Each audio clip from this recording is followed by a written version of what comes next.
It's another edition of Time About the Movies. We're looking at the movies released on January 18th, 1991.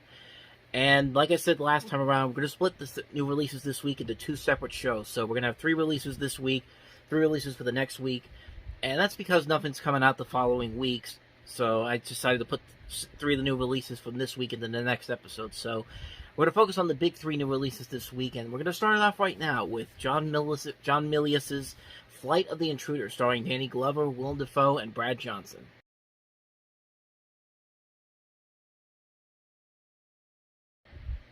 Yeah, it's almost never a good sign if your movie is supposed to come out in summer 1990 and it's delayed to shoot a new ending to appease audiences. That's what the producer of this movie did, Mace Newfield, who also did Hunt for Red October. He also didn't want it to compete with Memphis Belle and Air America, which, I mean, all 3 of these movies came out within 6 months of each other, so kind of missed the point on that one. And yeah, the movie just isn't good. I mean, it takes the story from the original book and creates a lot of plot and continuity errors. The special effects are terrible. The actors in this movie, they get paid a lot of money, but they really don't do anything that's spectacular in here. They're just there to pick up a paycheck and just move on. This is like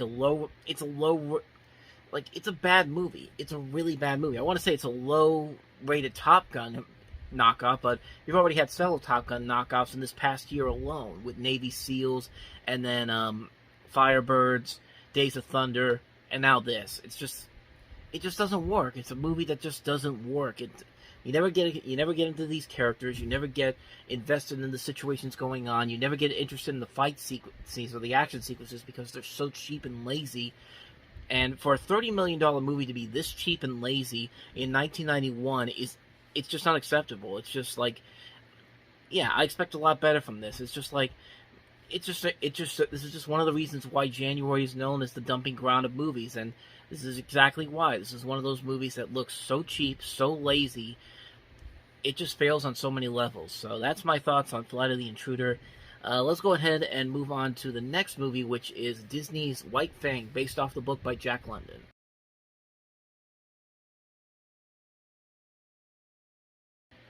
You know, while some might say this Disneyfies Jack London's story, tones down the violence so that kids can enjoy it, I don't know. I thought it did a pretty good job with it. I think Ethan Hawke does a very good job in this movie playing the main guy, Jack Conroy. And I like the chemistry with him and the dog. The dog in this movie, I like the dog a lot in this movie. White Fang, who's played by Jed. That's the name it is on the Wikipedia page. But I like the chemistry that he and Ethan Hawke had together. You can really feel this friendship that they have during the course of the movie. The movie looks visually gorgeous too. The winter shots in this movie usually will look very good in a movie like this, and it's got a great cast too involved in it as well. You got Klaus Mann, Maria Braunauer, Seymour Cassell, James Vermeer, Bill Moseley. Some really good people casted all around this movie. And it is a good movie. It's a very solid film. It does tone down the violence. It does tone down the heavier moments that you usually see from a Jack London story. But it is, like I said, it doesn't hurt the overall film experience of the film itself. It is an enjoyable film. You can take your kids to it and they would definitely really enjoy it. I did enjoy the film for what it is. I think it is a well-made film. It's a well-intentioned film. It does just enough to get by with a recommendation. It's White Fang. It's a pretty good movie. So let's go ahead and move on to the last movie, and that is Eve of Destruction, starring Gregory Hines.